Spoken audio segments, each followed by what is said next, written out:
Heyo guys, welcome back to the channel. It's me, Unroyal, and I'm pretty sure I got the G40 figured out since the last time I tried driving it.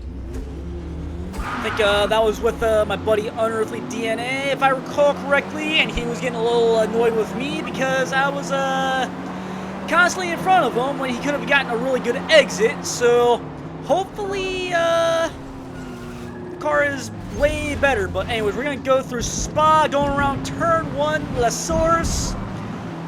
About what you would expect in a turn 1 in a Forza. Can't complain too much, but at the same time, it's not exactly the best of racing. Going through Eau Rouge right now, a little bit of a sketchiness going. I end up getting pushed off course, right into the back of a Camry. Luckily, no penalties given. Lost a few positions in the process, but given how much of a sandwich I was in, I will take 16th over being dead last. Anyways, going into Les Combes, and Malamede. Going into the back of that Camry once again. I'm pretty sure he's on sport tires, if I were to guess. Getting around him on the outside, catching up to Uncle Bebop. Getting around him on the right side. Breaking into Bruxelles. I hope I'm pronouncing that one right. And going into Speaker's Corner, trying to catch up to a dog-faced boy. Getting right beside him. Going around on the left side, trying to get around, trying to make a move before double gouge. Breaking at that 50 point, and I get spun out by dog-faced boy. Not a good way of going into double gouge. Now I'm in last place. Dog-faced boy does apologize. It did seem like he just underestimated where I was, but at the time I wasn't thinking this, and you'll see why I say that here in a little bit. But anyways, trying to catch up to the pack. Starting to really catch up to dog-faced boy rather quickly. Going into Campus and Stavelot. Or Stavelot. One of those pronunciations, but anyways, really starting to close the gap on Outlaw Blue and dog-faced boy. Going into Corbet, Paul Frere. I don't really know how to pronounce half of this, so I do apologize if I'm completely butchering this. Going into Blancamont. Just slowly closing the gap. My cat is meowing at me. Outlaw Blue stopping a little bit more than what I would personally like, but able to get around him on the inside of the chicane. Getting up to 17th. Catching up the dog-faced boy as well as we go into the La Source. Trying to close the gap as much as I possibly can. I get rear-ended by Outlaw Blue there. I think he was just trying to push the car a little too hard, as he does apologize for it in the end. And luckily there's no other instances in the process, so no complaints, but going into Eau Rouge, I see Dogface braking there. I'm seeing my opportunity, going around on the outside, inches away from getting a track penalty, but luckily I'm able to get the move done for now. Dog-faced boy, though, he's going to have a little bit more power, and I see this and I debate. I try to psych him out a little bit. The idea of going and spinning him out for revenge was on my mind, but after rewatching the footage, I see that it was not justified to even think about trying to spin him out. So, luckily I didn't do any colliding with him. Otherwise, after watching this, I would have felt super bad. And was getting around Uncle Bebop, who took, what was that? Bruxelles. Quite a bit wide. I ended up going off course there, and somehow no time penalty was given to me. I figured that would have been justified for at least 0.3 of a second, but as you guys know, the Forza penalty system is a bit of a joke anymore, even after all the changes they did to it.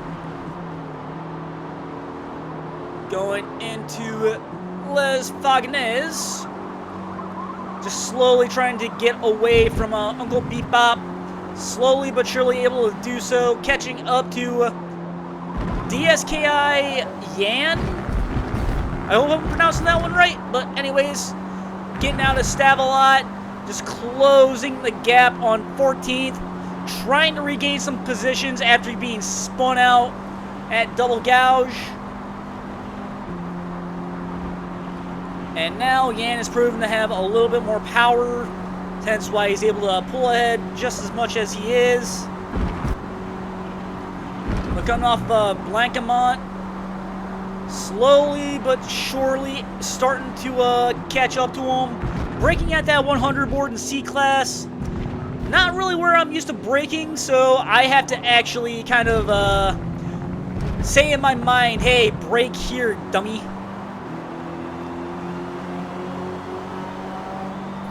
Crossing the line with a 252. Could have been a really good lap if I didn't end up going into the back of a dog-faced boy going through Les Combs. But it's racing. It is what it is. Now time to try and catch up to Yan and Rob in the Miata. And it would be so nice to beat a meta car in a car that I don't think is considered meta. It doesn't really have a good amount of speed, and it is, well, at least my tune isn't quite the best going through corners. But I have seen it do really well in the past, so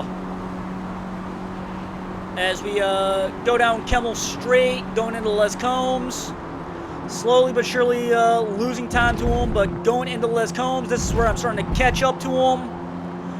Really closing the gap on Rob 472 here. We're on the final lap. Right now, I've only got this lap to really start making a move. Going around Bruxelles. Getting a little squirrely going around here. Losing a little bit of time to Rob, but able to recover quite nicely. Going into Speaker's Corner. Rob goes off course. I end up getting a really good exit out of there, so I'm able to start really closing this gap. Going into Double Gouge. Right on the throttle, nice and early. Executing this turn as good as possible. Picking up a little bit of grass. That side needed a little bit of a cut anyways, so I am not going to get mad at that at all. Got Rob under a second as far as catching up is concerned. Slowly but surely closing the gap on Rob. I can probably make a move on him and execute really well going into Campus and Stavelot. We both get around Yan and going into Stavelot, just trying to stay within Rob's draft. I almost said penalty range, but he has no penalties whatsoever. And right now, being within Rob's draft, I'm able to start catching up to him. Got him down to .2. He is trying to stay on the inside, try to make it to where I can't make a move. He ends up going too wide. I get back around him. Right now, you got Yan going right beside me, braking at that 100 board once again. Going into the chicane, I get rear-ended. Luckily, I'm able to hold on just long enough. And wouldn't you know it, able to secure 12th place. Just barely behind the Honda, or no. Is that a Renault? No, it was a Mini. Yeah, just barely able to stay behind them. That could have been a really good lap if it was clean. But I ended up getting smacked in the back by Yan. But anyways, guys, pretend I said something corny here to get you to like, comment, and subscribe. And I hope to see you guys in the next race. See y'all later.